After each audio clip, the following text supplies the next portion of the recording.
क्या आप जानते हैं भगवान शिव मक्का में कैसे कैद हो गए? एक ऐसा रहस्य जिसे जानने के बाद आपका दिल कांप उठेगा और आंखों में आंसू आ जाएंगे। आज मैं आपको एक ऐसी कहानी सुनाने जा रहा हूं जो समय की धुंध में कहीं छुप गई है। ये कहानी है महाकाल के महेश्वर की, उस शिव की जो आज भी मक्का की पवित्र भूमि में मौजूद है लेकिन कैद है। नमस्कार प्यारे दर्शकों, दोस्तों, आज हम एक नई कहानी और एक नया वीडियो लेकर आपकी सेवा में उपस्थित हुए हैं। शास्त्रों में कहा गया है कि अधूरी छोड़ी गई कथा दुख और पाप का कारण बनती है, इसलिए इसे अंत तक अवश्य सुने। बात उस समय की है जब यह पृथ्वी आज जैसी नहीं थी। त्रेता युग की स्वर्णिम धूप में जब धर्म का सूर्य आसमान के मध्य में चमक रहा था, तब सारी पृथ्वी एक ही संस्कृति, एक ही आध्यात्म से जुड़ी हुई थी। उस समय अरब की धरती आज जैसी रेतीली नहीं थी। वहाँ हरे भरे बगीचे लहलहाते थे, नदियाँ कलकल करती बहती थी और उस पावन भूमि के मध्य में स्थित था एक अद्भुत मंदिर, मक्केश्वर महादेव का मंदिर। हाँ, वही मक्का जहाँ आज लाखों लोग तीर्थ यात्रा करने जाते हैं। लेकिन क्या आप जानते हैं उस स्थान का वास्तविक नाम था मक्केश्वर। यह शब्द संस्कृत से आया है। मोक्ष प्लस ईश्वर यानी मोक्ष देने वाले ईश्वर। कहते हैं कि जब सृष्टि के आरंभ में धर्म की स्थापना हो रही थी तो भगवान शिव ने स्वयं इस स्थान को चुना था। यहाँ उन्होंने एक स्वयंभू शिवलिंग की स्थापना की थी। उस दिव्य लिंग की महिमा का वर्णन कैसे करूं? वो श्वेत रंग के संगमरमर जैसा था जो स्वयं प्रकाशित होता था। रात्रि के समय तो मानो आकाश का चांद पृथ्वी पर उतर आया हो। उसकी दिव्य आभा से पूरा मक्केश्वर नगर जगमगाता था और जब सुबह होती तो सूर्य की पहली किरणें उस शिवलिंग पर पड़ती तो ऐसा लगता मानो स्वयं महाकाल अपने तेज से पूरे ब्रह्मांड को आशीर्वाद दे रहे हों। उस काल में मक्केश्वर मंदिर की महिमा तीनों लोकों में फैली थी। न केवल मनुष्य बल्कि देवता,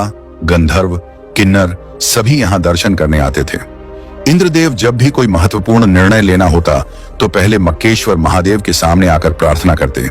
ब्रह्मा जी भी जब सृष्टि की रचना में कोई संशय होता तो यही आकर महाकाल से मार्गदर्शन मांगते। और माता पार्वती, आह कैसे भूल सकता हूँ उस दिव्य दृश्य को। हर पूर्णिमा की रात्रि में आदि शक्ति स्वयं यहाँ आती। उनके चरणों की मधुर ध्वनि से पूरा मक्केश्वर नगर गूंज उठता। वो दृश्य देखने लायक था। उस समय अरब में रहने वाले लोग शिव भक्त थे। उनकी भाषा में भी संस्कृत के शब्द मिले हुए थे। वे अल्लाह कहते थे जो अलख शब्द से बना था। अलख निरंजन यानी जो दिखाई ना दे। वे 5 समय की पूजा करते थे। सुबह सूर्योदय के समय, दोपहर में, शाम को सूर्यास्त के वक्त, रात में और आधी रात को। यह परंपरा आज भी कहीं ना कहीं दिखाई देती है। नहीं उनकी औरतें माथे पर तिलक लगाती, गले में रुद्राक्ष बांधती, पुरुष जटा रखते, भस्म लगाते और सबसे बड़ी बात, वे सभी रोज मक्केश्वर महादेव के दर्शन करने जाते। आह कैसा सुंदर समय था वह। धर्म, अर्थ, काम, मोक्ष चारों पुरुषार्थ संतुलन में थे। कोई धर्म के नाम पर लड़ाई नहीं, कोई वैमनस्य नहीं। सभी एक ही परमात्मा की संतान थे और सभी उसी एक की उपासना करते थे। लेकिन समय का चक्र रुकता कहाँ है। द्वापर युग का अंत होने लगा। धर्म का सूर्य धीरे धीरे अस्त होने लगा और जैसे जैसे कलयुग की छाया पृथ्वी पर पड़ने लगी, वैसे वैसे लोगों के दिलों में अज्ञान का अंधकार भरने लगा। मक्केश्वर नगर में भी परिवर्तन होने लगे। जो लोग पहले प्रेम से शिव की उपासना करते थे, वे अब संस्कारों का वास्तविक अर्थ भूलने लगे। वे केवल बाहरी क्रियाकलापों में उलझ गए और तब आई वो काली रात्रि। कलयुग के प्रभाव से प्रभावित होकर कुछ लोगों के मन में एक विकृत विचार आया। उन्होंने सोचा कि अगर वे इस दिव्य शिवलिंग को छुपा दें तो केवल वे ही इसकी शक्ति के अधिकारी बन जाएंगे। हाय रे मानव की मूर्खता!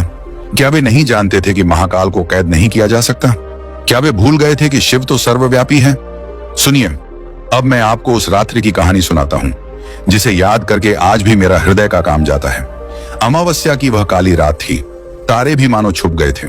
डर के मारे हवा भी नहीं चल रही थी, मानो प्रकृति ही सांस रोक कर बैठी हो। मक्केश्वर मंदिर में शिवलिंग अपनी दिव्य आभा से चमक रहा था। लेकिन उस रात वहां कोई भक्त नहीं आया क्योंकि कुछ स्वार्थी लोगों ने एक षड्यंत्र रचा था। वे चुपके से मंदिर में घुसे। उनके हाथों में बड़े बड़े पत्थर थे और उन्होंने उस पवित्र शिवलिंग के चारों ओर एक काला कक्ष बना दिया। जब पहला पत्थर शिवलिंग के सामने रखा गया तो पूरी पृथ्वी कांप उठी। जब दूसरा पत्थर रखा गया तो आकाश में बादल गरजे और जब तीसरा पत्थर रखा गया तो देवताओं के आंसू बारिश बनकर बरसे। लेकिन वे अज्ञानी लोग समझ नहीं सके। उन्होंने सोचा कि यह सब प्राकृतिक है। वे अपने काम में लगे रहे और अंत में जब उन्होंने शिवलिंग को पूरी तरह से छुपा दिया तो एक दिव्य आवाज आसमान से आई, हे मूर्खों, तुमने जो किया है उसका फल तुम्हें और तुम्हारी आने वाली पीढ़ियों को भुगतना पड़ेगा। मैं यहाँ से जा नहीं रहा बल्कि तुम ही मुझसे दूर हो गए हो। उस आवाज की गूंज से पूरा मक्केश्वर नगर हिल गया। लेकिन उन अंधे लोगों ने इसे भी नजरअंदाज कर दिया। उस रात्रि का दर्द कैसे बयान करूं?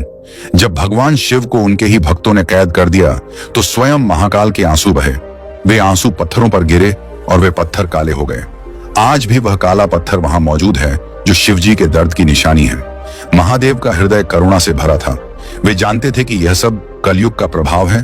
उनके प्रिय भक्त अज्ञानवश यह कर रहे हैं, इसलिए उन्होंने श्राप नहीं दिया बल्कि दया दिखाई। उन्होंने सोचा, मैं यहां से चला जाऊं तो ये सभी अनाथ हो जाएंगे, चलो इनके साथ ही रहता हूं।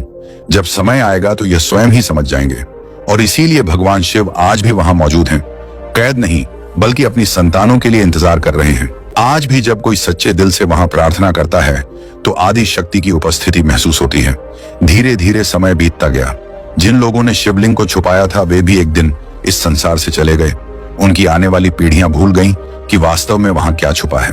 नई पीढ़ियों को केवल यह बताया गया कि यह एक पवित्र पत्थर है जिसकी पूजा करनी चाहिए, लेकिन यह नहीं बताया गया कि यह पत्थर क्यों काला है और इसके अंदर क्या छुपा है। कलयुग के बढ़ते प्रभाव से लोग भूल गए कि यह स्थान मूल रूप से मक्केश्वर था। धीरे धीरे नाम बदलकर मक्का हो गया। संस्कृत के शब्द भूल गए और नई भाषा का जन्म हुआ। लेकिन कुछ बातें आज भी वैसी ही हैं। वहां जाने वाले लोग आज भी वैसे ही परिक्रमा करते हैं जैसे हजारों साल पहले शिव भक्त करते थे। वे आज भी उसी दिशा में प्रार्थना करते हैं। और सबसे बड़ी बात, जब वे उस काले पत्थर को छूते हैं तो उनके दिल में वही शांति मिलती है जो कभी शिव के दर्शन से मिलती थी। आज भी वहां ऐसे कई संकेत मिलते हैं जो बताते हैं कि यह स्थान वास्तव में शिव का है। वो काला पत्थर जिसे आज हजरे अस्वद कहते हैं, वो वास्तव में शिवजी के आंसुओं से काला हुआ था। और देखिए कि आज भी लोग उसे छूकर कैसी शांति महसूस करते हैं। वहां की परिक्रमा आज भी 7 बार की जाती है, ठीक वैसे ही जैसे शिव मंदिरों में की जाती है। क्या यह केवल संयोग है? और जब लोग वहां इकट्ठे होकर प्रार्थना करते हैं तो उनकी आवाज ऐसी गूंजती है मानो वे ओम का जाप कर रहे हों। यहाँ तक कि वहां पहनने वाले सफेद कपड़े भी वैसे ही हैं जैसे कभी शिव भक्त पहनते थे। कहते हैं कि जब गुरु नानक देव जी वहां गए तो उन्होंने उस सच्चाई को पहचान लिया था। वे जानते थे कि यह स्थान वास्तव में शिव का है, इसीलिए उन्होंने वहां अपने पैर एक विशेष दिशा में किए थे, जिससे यह संदेश दिया कि परमात्मा हर दिशा में है। जब लोगों ने उनसे पूछा कि आप ऐसा क्यों कर रहे हैं, तो उन्होंने कहा, परमात्मा तो हर दिशा में है, वह किसी एक स्थान पर कैद नहीं है।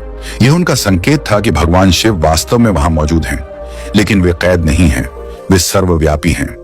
वैज्ञानिकों ने पाया है कि वह काला पत्थर वास्तव में पृथ्वी का नहीं है। यह कहीं और से आया है, लेकिन यह कहीं और नहीं। यह तो उस समय का है जब देवता पृथ्वी पर विचरण करते थे। और जब उस पत्थर की जांच की गई तो पाया गया कि इसमें कुछ ऐसे तत्व हैं जो सामान्यतः पृथ्वी पर नहीं मिलते। यह भगवान शिव की दिव्यता का प्रमाण है। वह पत्थर उनके आंसुओं से बना है, इसलिए उसमें दिव्य शक्ति है। शास्त्रों में लिखा है कि एक दिन सच्चाई सामने आएगी। जब कलयुग का अंत होने लगेगा तो भगवान शिव फिर से प्रकट होंगे। उस दिन वो काला आवरण हट जाएगा और पूरी दुनिया देखेगी कि वहां वास्तव में मक्केश्वर महादेव का शिवलिंग है। और तब सभी धर्मों के लोग समझेंगे कि वे सभी उसी एक परमात्मा की पूजा कर रहे थे